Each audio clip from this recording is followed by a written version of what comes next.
మీ ఎలాంటి వ్యాపార ప్రకటనలకైనా వెంటనే మా ఛానల్ సంప్రదించండి. శ్రీ గురుభ్యో నమ.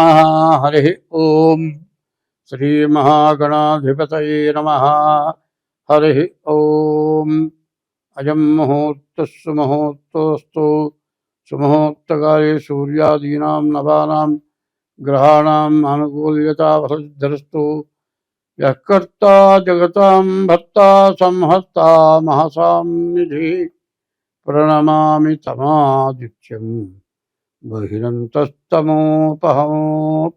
2026 సంవత్సరం మార్చి నెల 19వ తారీఖు పరాభవ సంవత్సరం ప్రారంభమైంది.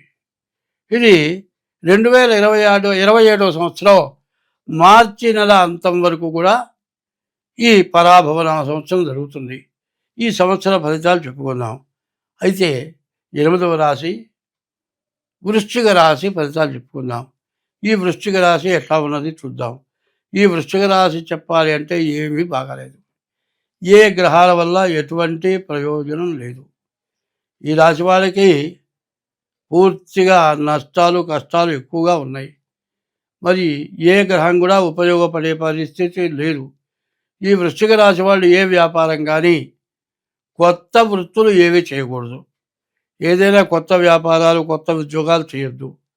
నీవు చేసే ఉద్యోగం నువ్వు చేసే వ్యాపారం దాన్నే జాగ్రత్తగా చేసుకోవాలి. ఎవరికి అప్పులు పెట్టకూడదు. ఎవరైనా చీట్లు వాడుకుంటే హామీలు ఉండకూడదు. ఎవరైనా ఆస్తి రిజిస్టర్లలో సాక్ష్య సంతకాలు హామీ సంతకాలు పెట్టకూడదు. ఇట్లాంటివి ఏదన్నా జరిగితే గాంబ్లింగ్ రిజిస్టర్లు చీట్లు వాడుకొని ఎగ్గొట్టిపోవటం, దానివల్ల మిమ్మల్ని మీ ఆస్తిని అమ్మినా కూడా బాకీ తీరక జైలుకు పోయే పరిస్థితి ఉన్నది. కాబట్టి ఈ రాశివాళ్ళ పరిస్థితి ఏం చెప్పాలి అంటే ఏమీ చేయకుండా ఇంట్లో కూర్చొని తింటే రైతు.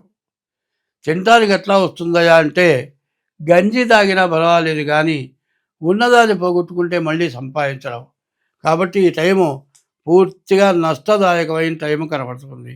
ఈ రాశి వాళ్ళు 9 గ్రహాలకి కూడా జపాలు చేయించుకోవాలి. మీ డేట్ ఆఫ్ బర్త్ ద్వారా జాతకం చూపించుకోవాలి.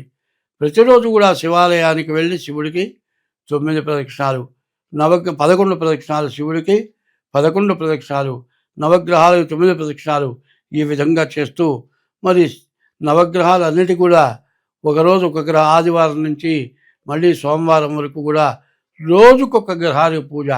తర్వాత శని మరి వీళ్ళు ఏం చేయాలి, సోమవారం ఈశ్వరుడికి అభిషేకం, బియ్యపు రవ్వ పంచదార అవన్నీ కూడా పుట్టలుగా వేయటం. ఇట్లా చేస్తూ చేతనైనంత వరకు అన్నదానం జనానికి పెట్టలేకపోతే కనీసం కుక్క కానీ గోవు కానీ ఆహారం పెట్టండి. గోవుకి అన్నం పెడితే ఎంతోమందికి బ్రాహ్మణ సమారాధన చేసిన ఫలితం వస్తుంది. కాబట్టి ఈ రాశి వాళ్ళు ఈ అష్టమ శని నుంచి, ఈ అష్టమ రాశి మరి వృశ్చిక రాశి నుంచి బయటపడాలి అంటే మీరు ఎంత జాగ్రత్తగా ఉంటే. ఇప్పుడు ఆదాయ వ్యయాలు, వచ్చే ఆదాయం అంతా ఖర్చు అంతా. ఇది 12 రాశులకి మేషం దగ్గర నుంచి మీనం వరకు.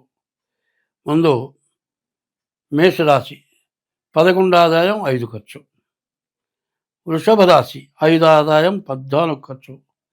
మిథున రాశి 8 ఆదాయం 11 ఖర్చు. 5 సింహరాశి 5 ఆదాయం 5 ఖర్చు. 6 కన్యా రాశి 8 ఆదాయం 11 ఖర్చు.